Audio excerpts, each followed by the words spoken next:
Permisi Kak. Iya. Kenapa Kak? Mau tanya bentar nih. Ayo.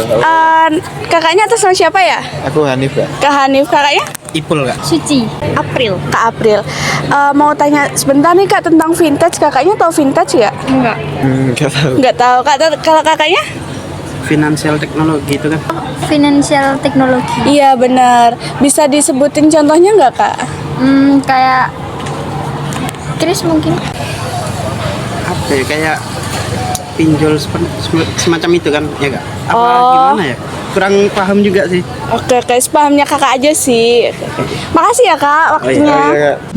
Nah, jadi kita udah tanya ke beberapa orang tentang fintech. Ternyata masih banyak orang yang belum mengenal fintech dan mereka kira fintech seperti pinjol dan QRIS.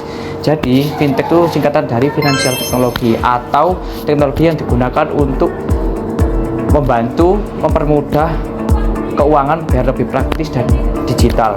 Contoh gampangnya seperti OVO, Dana, dan GoPay.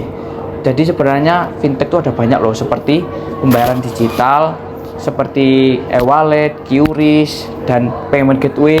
Dan yang kedua ada investasi digital seperti saham, reksadana, dan crowdfunding. Dan yang ketiga ada pinjaman online seperti peer-to-peer lending. Dan yang keempat ada asuransi digital. Dan yang keempat ada perencanaan keuangan.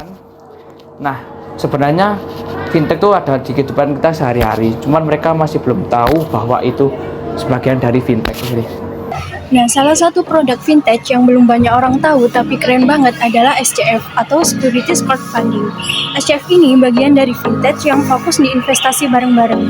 Jadi, kamu bisa patungan modal ke bisnis ataupun UMKM. Dan nantinya kamu juga bakal dapat bagi hasil dari keuntungan usaha mereka. Nah, kerennya lagi, sekarang udah ada platform legal yang menawarkan layanan ini. Namanya Bizer.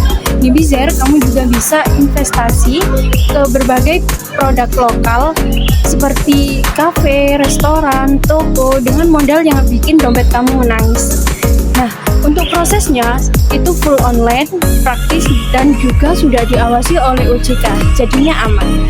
Nah, SCF di Bizer cocok banget buat kamu yang pengen ngebantu bisnis kamu berkembang dan sambil cuan juga. Jadi investor nggak harus nunggu kaya dulu. Nah, sekarang udah pada tahu kan mengenai vintage itu apa, apalagi dari produk-produk vintage kayak SCF gitu. Pastinya udah tahu dong. Sekarang jadi tahu kan kalau fintech itu luas dan bisa jadi pilihan investasi yang gampang banget. Iya, karena modalnya terjangkau, prosesnya cepat, juga cocok banget buat pemula yang pengen investasi. Setuju, yuk mulai investasi dari sekarang dan bantu untuk